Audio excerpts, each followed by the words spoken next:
расман муҳориба дар вазни миёна байни варзигари тоҷик Шараф Давлатмуродов бо рекорди 19.4 ва варзигари бразилӣ Алан Мозел бо рекорди 14.7 рӯзи 13 апрел дар турнири Open FC 41. Ассалому алайкум дӯстон, хушомадед ба шабакаи мо. Дар навори имрӯза барои шумо тозатарин ва муҳимтарин хабарҳоро аз ҷаҳони ММА омода кардем. Лайкро зер кунед, мо бошад наворро оғоз мекунем. доруҳое ки айни замон шумо дида истодаин доруҳои гиёҳии босифат аз ширкати шифофармо мебошад ки шумо имконият доред ки ҳамаи ин доруҳоро бо нархи арзон дастрас кунед.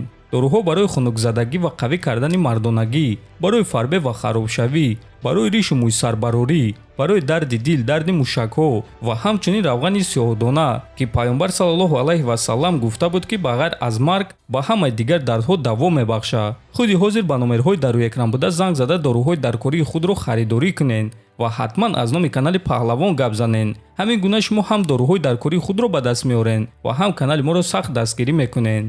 чемпиони вазни ним сабуки UFC Илия Топурия намефаҳмад ки барои чӣ мухлисон ва ҷанговарон Конор Макгрегорро бад мебинанд. ман дар ҳақиқат аз ин инсон шавқмандам ва ҳамаи корҳое ки ӯ дар варзиш кардааст эҳтиром мекунам. ӯро бадбинӣ кардан беақлӣ аст. баъди ҳамаи корҳое ки ӯ дар зиндагии шахсиаш кардааст ва ба даст овардааст. ман одамонеро ки шахсан намешиносам таъна карданро дӯст намедорам. дар ҳама ҳолат ӯ чеҳраи ин варзиш аст, гуфтааст Топурия. хотиррасон мекунем ки Илия Топурия пеш аз чемпион шудан ва баъди чемпион шуданаш ба Конор Макгрегор визов дода ӯро ба муҳориба даъват кард ва қайд карда гуфт ки тайёр аст ки бо ӯ дар кадом вазне ки набошад муҳориба гузаронад. чемпиони пешинаи вазни сабуки UFC Чарлз Оливера оиди рақиби дар пеш истодаи худ Арманд Сарукян фикрашро баён кард. биёед суханҳои ду Бронксро гӯш мекунем.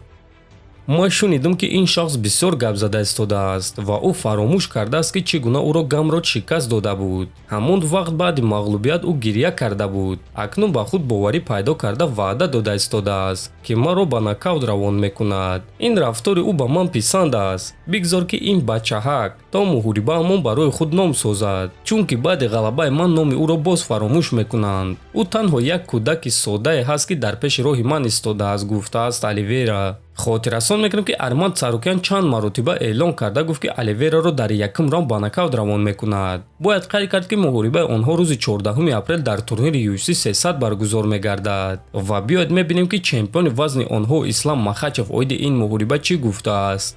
рости гап ин муҳорибаи хуб мешавад. ман намедонам ки кадоме аз онҳо ғолиб мешаванд. 50 бар 50. онҳо ҳардуяшон имкониятҳои хуб доранд. барои ман тамошои ин муҳориба хеле шавқовар аст, чунки ман ҳардуи онҳоро аллакай шикаст додагиам ва ҳардуи онҳо аз ман ранҷиданд ва ҳардуи онҳо реванш мехоҳанд, гуфтааст Махачев. ҳамчунин Махачев гуфт ки барои чӣ бо Дастин Порие ҷангидан мехоҳад.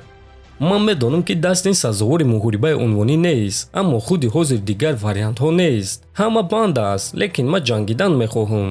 ман имсол 3 муҳориба гузаронидан мехоҳам ва ман бояд ки ба ягон кас визов медодам. ана Порие бошад ҳозир озод аст. ӯ баромади беҳтарин нишон дода бо тариқи нокаути зебо пирӯз шуд. ӯ банд нест, осеб надорад ва ман ба ӯ муҳориба моҳи июн пешниҳод кардам. дигар ягон кас то он вақт омода нест, аммо бошем ҷангидан мехоҳам, гуфтааст Махачев.